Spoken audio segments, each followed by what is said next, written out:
Hello అండి, అందరికీ నమస్తే. ఈరోజు బీట్రూట్ కబాబ్స్ చేస్తున్నాను. ముందుగా బీట్రూట్ని 2 ముక్కలుగా చేసుకొని కుక్కర్లో ఉడకపెట్టుకోవాలండి. 2 విజిల్స్ వచ్చే వరకు ఉడకపెట్టుకుంటే చాలు, అయిపోతుంది. తర్వాత మనము దాన్ని ఇలాగా పైనుంచి మెత్తగా తీసేసామంటే మెత్తగా వచ్చేస్తుందండి తోలైతే. కత్తితో, చాకుతో అవసరం లేదు, మన చేత్తోనే ఇలా తీసేస్తే మొత్తము నీట్గా వచ్చేస్తుంది అన్నమాట. పై తొక్కంతా నీట్గా వచ్చేస్తుంది ఇలా బాయిల్ చేసినందువల్ల. తర్వాత దీన్ని తురుముతో తురుముకోవాలండి. ఇది పూర్తిగా అన్నీ తురుముకొని అందులో ఉన్న నీళ్ళని పిండేయాలండి. పిండేస్తే ఆ తర్వాత కొంచెం లేకపోతే పలచబడిపోతుందండి. ఇది మొత్తం బీట్రూట్ని తురుముకోవాలి.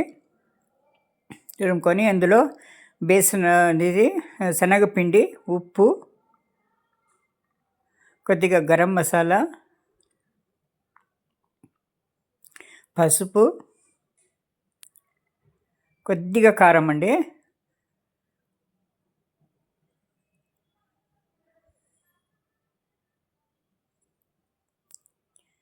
ధనియా పొడి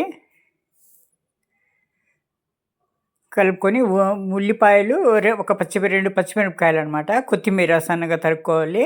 పచ్చిమిరపకాయలు, ఉల్లిపాయలు మొత్తము అన్నీ సన్నగా తరుక్కొని మొత్తము వేసి పూర్తిగా కలుపుకోవాలండి బాగా. ఈ బైండింగ్ కాకపోతే మనము కార్న్ఫ్లోర్ వేసుకోవచ్చు, లేకపోతే మైదా పిండి కూడా వేసుకోవచ్చు. మైదా ఇష్టం లేని వాళ్ళు కార్న్ఫ్లోర్ కలుపుకుంటే సరిపోతుందండి. మనము బేసన్ శనగ పిండి కలుపుతున్నాం కాబట్టి ఒక్కొక్కసారి పలచబడిపోతుంది, దానికి వేసుకోవాలి. కొద్దిగా బ్రెడ్ క్రమ్స్ కూడా కలుపుకుంటే గట్టిగా అయిపోతుందండి. అది బాగా పూర్తిగా అన్నీ కలిసేట్టు బాగా కలుపుకోవాలన్నమాట పూర్తిగా.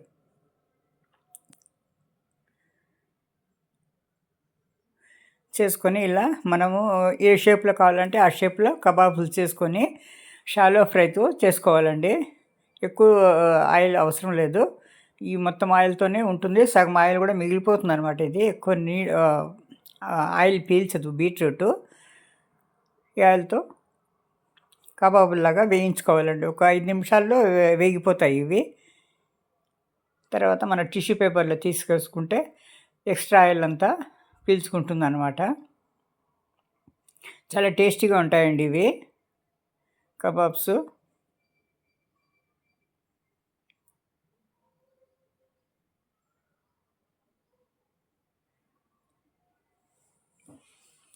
అదే కట్లెట్ రూపం చేసుకోవాలంటే కొద్దిగా బంగాళదుంపలు కలపాల్సి వస్తుంది. ఇలాగే అయితే బంగాళదుంప అవసరం లేదండి, ఇదే చాలు. బ్రెడ్ క్రమ్స్, కార్న్ఫ్లోరు, కొద్దిగా శనగపిండి అనమాట, బైండింగ్ కోసము శనగపిండి. చాలా టేస్టీగా ఉంటాయండి ఇవి. వేసిన ఆయిల్ ఒక 3 స్పూన్లు వేసాను, సగానికి సగము మిగిలిపోయింది అనమాట. అది ఎక్కువ పీల్చుకోదు బీట్రూట్. షాలో ఫ్రై మనము ఫ్రైయర్ ఉంటే దాంట్లో కూడా చేసుకోవచ్చు వితౌట్ ఆయిల్గా. ఆ కొద్ది ఆయిల్ కూడా అవసరం ఉండదు ఫ్రైయర్లో అయితే. ఎయిర్ ఫ్రైయర్ ఉంటుంది కదా, కొద్దిగా బేక్ చేసేవాళ్ళు ఉంటే, ఓవెన్ ఉన్నవాళ్ళు అలా కూడా చేసుకోవచ్చు. నేను ఇలాగే గ్యాస్ మీద చేస్తున్నాను.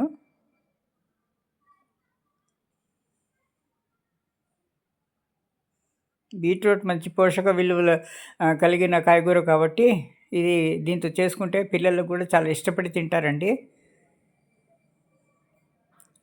మీరు కూడా ఒకసారి ట్రై చేసి చూడండి, నిజమేంటో తెలుస్తుంది. చూడండి, ఇది చాలా చాలా బాగుంటుందండి, టేస్టీ కూడా ఉన్నాయి ఇవి.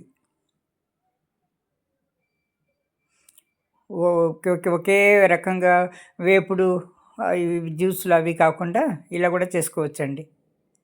మనకు షామీ కబాబ్ రూపంలో చేసుకోవచ్చు, కట్లెట్ రూపంలో కూడా చేసుకోవచ్చు అనమాట. బంగాళదుంప కలిపితే కట్లెట్ అయిపోతుంది, మిగతావన్నీ ఇంగ్రీడియంట్స్ సేమ్.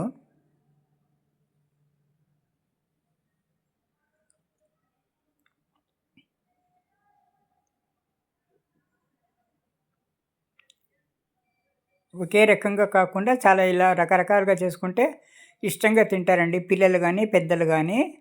మీరు గూడా ఒకసారి ట్రై చేసి చూడండి. చాలా బావుంటుందిది. థ్యాంక్ యూ ఫర్ వాచింగ్ అండి. ఛానల్ లైక్ చేయండి, సబ్స్క్రైబ్ చేసుకోండి, షేర్ చేయండి. Thank you.